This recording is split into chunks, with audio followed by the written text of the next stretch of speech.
Hi, I'm Gary, 34, oldest by 4 years, and the human version of a labeled envelope. Last Tuesday night at 7:14 p.m.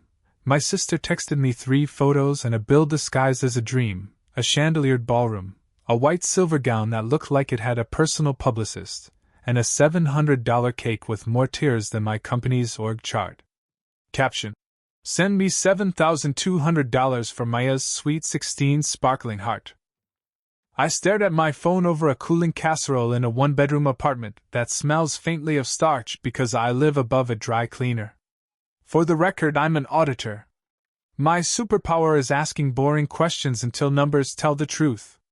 I can smell a missing decimal across a conference room. I can also smell a glitter invoice when it's wearing perfume. Context: I'm the steady one. Mom is a hug with a to-do list. Dad's a fixer when it's his idea, allergic to planning when it's yours. My sister Bella? Sparkle and momentum in human form. She turns cereal into a performance. The camera loves her. People love her. Bills do not. Since college, Gary knows how to talk to banks. Has translated to: Gary puts his name on things and hopes the fireworks are biodegradable. So I looked at the ballroom again. I pictured the deposit deadline tap dancing toward midnight. I pictured my spreadsheet titled Family, Draft, Do Not Open, where good intentions go to itemize themselves. I pictured Maya, my niece, 12 going on, builds cardboard robots and labels the switches. The one who drew me a comic where Uncle Gary wears a cape shaped like a pie chart. She is kind. She deserves a celebration. She does not deserve interest payments. Bella pinged me again. String quartet at cocktail hour. She wrote, like that was a sentence normal families send each other on weeknights. It'll be so special, Gary. There are moments when a life forks, the fork labeled, keep the peace and pay. And the fork labeled, say the quiet sentence out loud. I set my phone face down because I don't make money decisions while annoyed. I washed the casserole pan. I answered 2 work emails. I listened to the dry cleaner below me roll metal hangers like thunder with etiquette. I picked up the phone and typed 3 words I had never once sent to my family. Get a job. Send.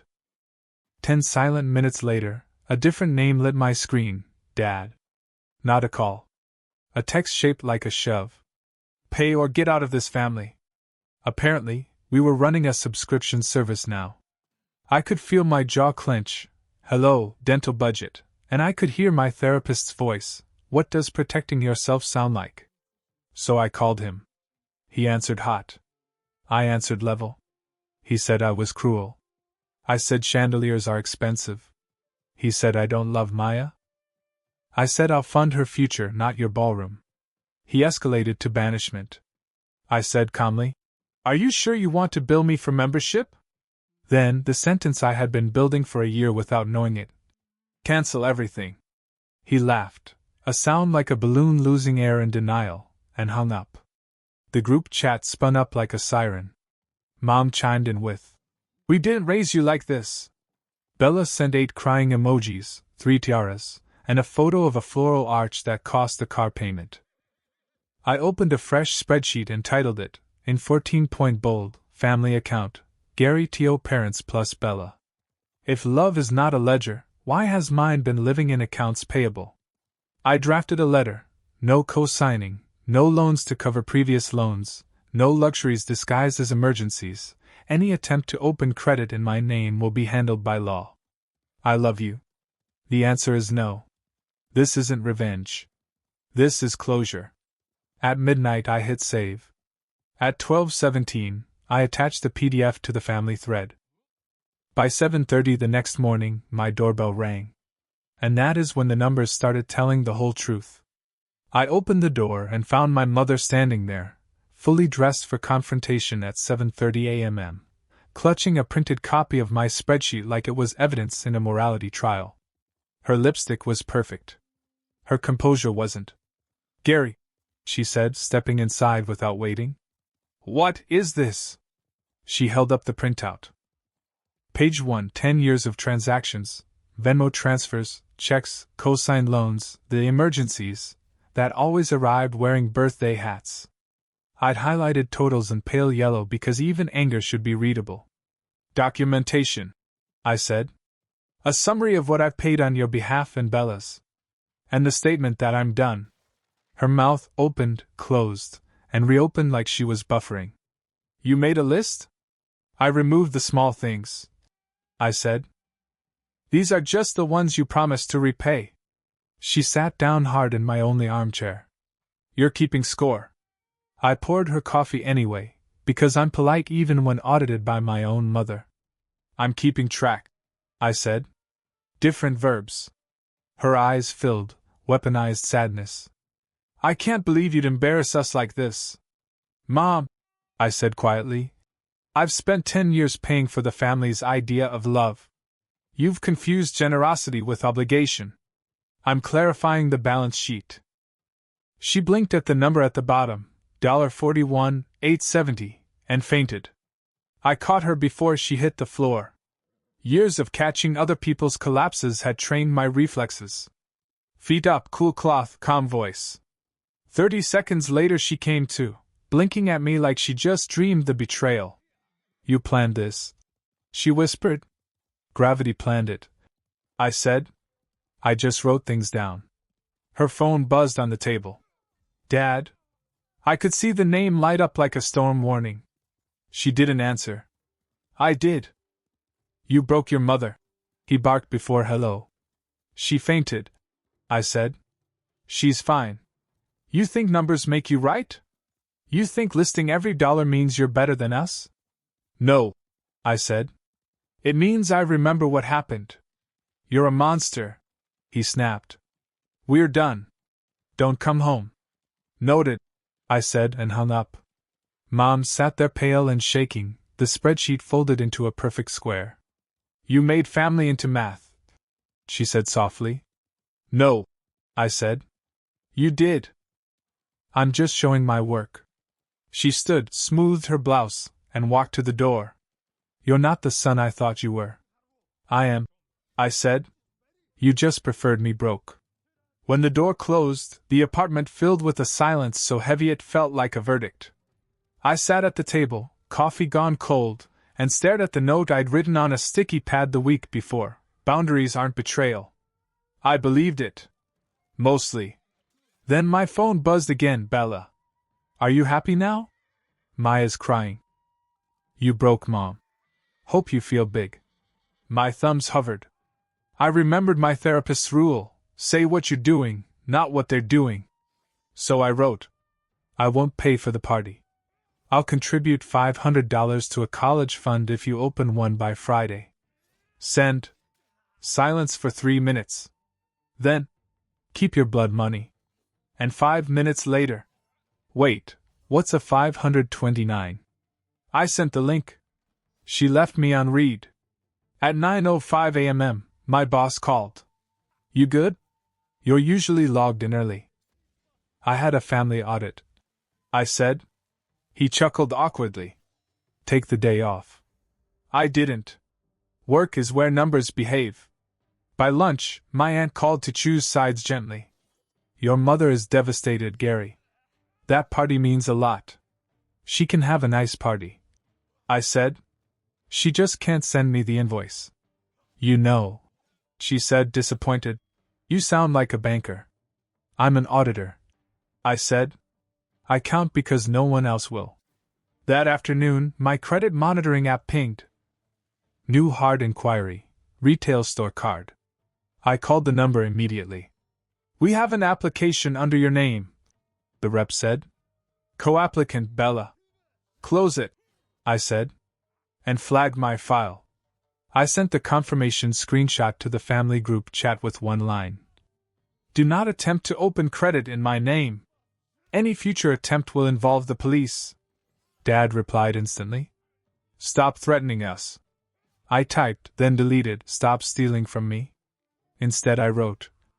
This isn't a threat. It's a boundary. That night, my jaw ached from clenching.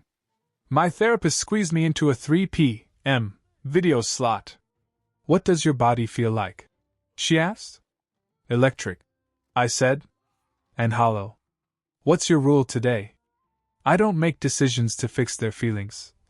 I said. I make decisions to protect my future. She nodded. Say it again. I did. Out loud this time. And somewhere between the words, something inside me unclenched. The next morning, the family chat exploded. Mom, we'll do sheet cake instead. Crying face. Bella, some people choose money over love. Dad, new profile picture with Maya, caption, family forever. I closed the thread. I opened my budgeting app. I froze my credit, removed my parents as authorized users on an old card, and changed my passwords. It felt cold, mechanical, necessary. Then something unexpected happened. On day 9, Bella texted. How do I open that education thing again? I stared at the screen for a full minute before replying. I'll walk you through it. But we're not talking about the party. Fine, she wrote. We set it up. She put in $25. I put in $500. It wasn't a truce. But it was the first transaction in our family that actually built something. 3 days after the spreadsheet and the fainting incident, silence set in, the family version of an active volcano. No texts, no calls, no doorbells. Just static. On day 4, Mom cracked first. A photo arrived in the group chat, a cake, this time with sheet frosting and the caption. Never mind, we'll keep it simple, crying face. Underneath it, Bella posted a status on Facebook. Some people care more about spreadsheets than love. With a dozen comments from her friends, all prayer hands and "You're so strong" emojis. Dad changed his profile picture to one with Maya, both smiling under the caption "Family means everything." And I froze my credit, canceled their authorized user status on my old card, and updated my passwords. It wasn't dramatic. It was clerical. Like locking the file drawer after years of letting people borrow your keys. But that didn't stop the storm. That Friday, I got a call from my aunt, the family's self-appointed mediator. Gary, she said, her voice coated in diplomacy. Your mother is devastated. That party means a lot.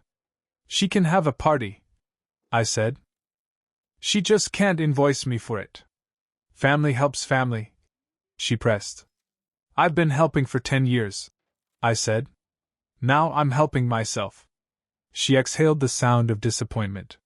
You know, you sound like a banker. I'm an auditor, I said. I count because no one else will. That night, my credit monitoring app pinged again. New inquiry, retail card, co-applicant Bella. I called the store immediately. We have a new application under your name, the rep said. Same address as before. Close it, I said. Fraud co-applicant?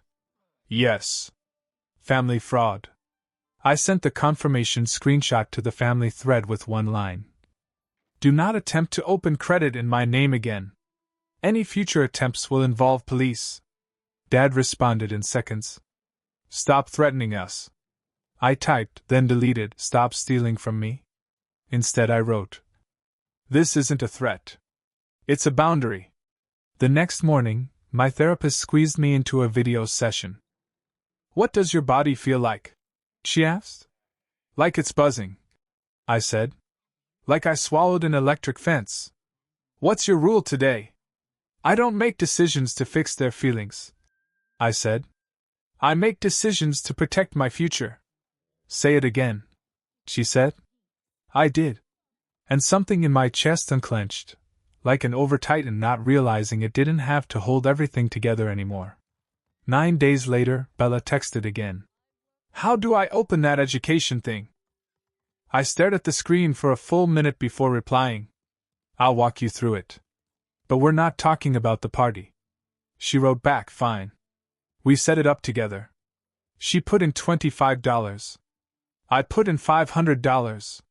For the first time in a decade, the math was clean, an investment, not a rescue. Then, 2 days later, Mom texted. I made soup. Can I drop some off? I said yes, with one rule, no money talk. She arrived that afternoon, holding Tupperware and regret. She hugged me briefly, touched the edge of my spreadsheets like they were a foreign language, and said, "Your father's stubborn." It wasn't an apology, but it was closer than silence. And then, on day 15, Dad called. "You happy?" he asked. "Your mother fainted again." "No," I said. "I'm sad. But I'm still not paying." There was a long pause, then his voice shifted, low and tired. "You always were good with numbers." "We're not." "That's true," I said. He sighed. "Can you look at ours?" "Not to pay. Just to look." I blinked. "Yes," I said. "I'll look. I won't pay." "Fine," he said. Saturday. And that's how the same dining table that once served as a battlefield became, for one afternoon, a classroom with 3 colors of highlighters, the day my family finally learned the difference between a balance and a boundary. Saturday. The dining table that once held every family argument now looked like an audit scene: legal pad, highlighters, calculator, laptop. I arrived early. Because of course I did. Mom poured coffee into the mug that said "World's Best Son," then seemed to remember the irony and set it down too hard. Dad shuffled in wearing his Weekend Warrior t-shirt and the expression of a man preparing for battle with his own checking account. "All right," I said, opening my notebook. "We're not here to fight. We're here to look." "Look," Dad grunted. "Not judge." "Exactly," I said, uncapping a blue pen. "I'm not judging. The numbers are." I made 3 columns. Needs. Nice. Not now. At the top of needs, I wrote rent. Under nice, I wrote Maya's dress, reasonable budget TBD. Under not now, I wrote ballroom. Mom frowned. "That's cruel." "It's arithmetic," I said. "We can make beautiful memories in the nice column. But the not now column is where debt lives." She opened her mouth, then closed it. Dad tried to redirect. "The credit card points are not income," I said gently. "They're discounts on interest you shouldn't be paying." He muttered something about damn spreadsheets, but he didn't walk away. Progress. We went line by line. Subscription services. Car insurance. Random Amazon charges labeled miscellaneous household. Mom's eyes welled up when I circled interest paid last year, $2,143. "That's 2 sweet 16 parties," I said softly. "Gone to nothing." By noon, the air had shifted. Less angry, more exhausted. Dad leaned back and rubbed his eyes. "So what do we do?" "You make a plan," I said. "You stop buying chandeliers for storms." Mom gave a wet laugh. "You really are my father's grandson." "Good," I said. He paid cash. That's when Bella walked in, holding her phone like a peace offering. "Okay," she said cautiously. "Show me where to cut." I slid the notebook toward her. She looked at the columns, bit her lip, and pointed. "Balloon arch? Not unless you blow them up yourself." She grimaced. "Fine. Maya and I will." We moved through the list together. The ballroom became a park permit. The DJ turned into a cousin's friend with a Bluetooth speaker. The $700 cake shrank into a $120 sheet cake. By 3 p.m., the budget fit on 1 page. Everyone was mad at me, but no one was yelling. That was new. When I stood to leave, Mom touched my sleeve. "You really think this will work?" "Yes," I said. "If you follow the math." Dad walked me to the door. His jaw worked like he was chewing words. "You're a good man," he said finally. "Thanks," I said. He nodded once. "Don't expect poetry. Wouldn't dream of it." I drove home with the windows cracked. No adrenaline. No triumph. Just quiet. The kind of quiet that feels like balance. That night, I opened the spreadsheet again and renamed it. Family budget, active, not emergency. For the first time in years, the numbers look steady. Not perfect. Just honest. I slept better than I had in a decade. 2 weeks later, I found myself standing in my parents' backyard surrounded by the faint smell of charcoal and compromise. The Sweet 16 of the century had officially transformed into Sweet 16, but affordable. The chandeliers were gone. The park idea had morphed into a backyard setup with folding tables, borrowed lights, and a smoker borrowed from a neighbor who agreed to handle the meat for $100 and a case of soda. Maya wore a simple pale blue dress that actually looked like her, not like an influencer promo. When she saw me carrying a stack of folding chairs, she ran over and hugged me. "Thanks for coming, Uncle Gary," she whispered. "And for the college thing." My throat tightened. "Thanks for being you," I said. Bella hovered near the grill, directing decorations like a general repositioning her troops. She caught my eye and waved, holding up a plastic cup of lemonade as a peace offering. "No chandeliers," she said with a wry smile. "It's beautiful," I said. And it was. People were laughing, kids were playing, and for the first time in years, our family looked normal. Not perfect. Not rehearsed. Just normal. Mom fussed with a string of fairy lights that refused to work. "Gary, can you fix these?" I smiled. "I fix lights, not budgets." She sighed, half a laugh. "Fair." Dad manned the grill, flipping burgers like he was performing a delicate operation. Every few minutes, he'd look at me and grunt approval for no reason. I didn't need a translation, it was his version of a truce. The cake arrived, white frosting, watercolor print of one of Maya's drawings on top, $120. It tasted like vanilla and relief. For a moment, I looked around at this imperfect celebration and felt a strange warmth spread through my chest. Not pride. Not revenge. Just peace. Later that night, after the music died down and the fairy lights dimmed, Dad pulled me aside. "You're still our fixer," he said quietly. "I fix things that can be fixed," I said. He nodded. "You did good, son." No fanfare, no speech. Just that. When I left, Bella handed me leftovers wrapped in foil and said, "You know, I got extra shifts at work. Trying to figure out that whole budget thing." "Proud of you," I said. And I meant it. Driving home, the city lights looked softer somehow. My apartment still smelled faintly of starch. I unpacked the leftovers, put them in labeled containers, watered the plant I'd bought during my closure phase, and sat at my desk. The comic Maya had drawn months ago, Uncle Gary the spreadsheet superhero, still hung on my wall. I looked at it for a long time, tracing the cape that looked like a pie chart. Then I opened my laptop, found the family file, and highlighted a single sentence in green. "This isn't about revenge. This is about closure." And for once, I didn't feel like I was defending that line. I was living it. 2 months after the backyard party, I realized something strange had happened. My phone had stopped buzzing. No panic texts, no surprise invoices disguised as emergencies, no guilt-laced. "Can you just?" Silence. The kind of silence you don't trust at first. Then, slowly, it started to fill with smaller, softer sounds. Sunday mornings, Dad would call about football. He'd talk scores and weather. Sometimes he'd start to say something about bills or helping out, and I'd gently say, "Not my topic." He'd grunt, laugh under his breath, and move on. Mom sent soup photos again. Always too much salt. I'd text back, "Add a potato." That became our rhythm, no talk of money, just recipes and updates about her garden.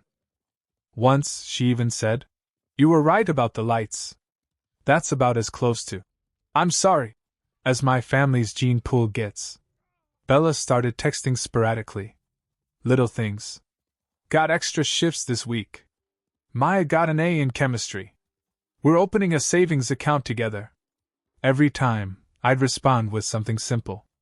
"Proud of you." And I was. Maya texted, too, little math jokes, pictures of her cat, a selfie with the caption, "Saving for college, smiley face." I added $25 to her $529 every month like clockwork. Not as a rescue, but as a ritual, proof that support could exist without chaos. The day she sent me her first report card with A+ in chemistry, I sent back, "You're officially smarter than me," she replied. "Impossible. You invented spreadsheets." I laughed for a long time, the kind of laugh that makes you unclench in places you didn't know were tight. Life didn't suddenly become cinematic. It became steady.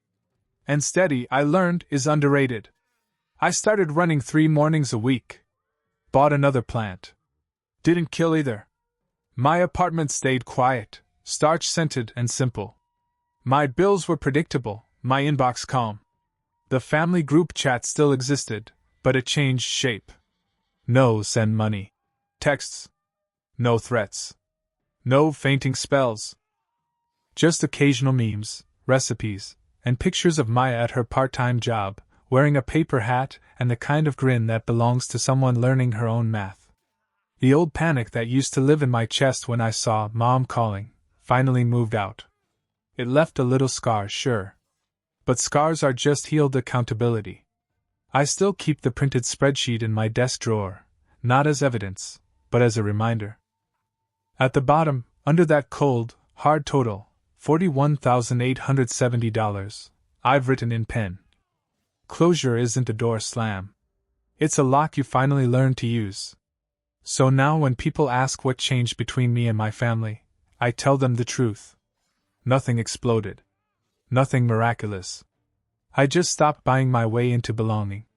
And the craziest part? I still belong. Just without the invoice.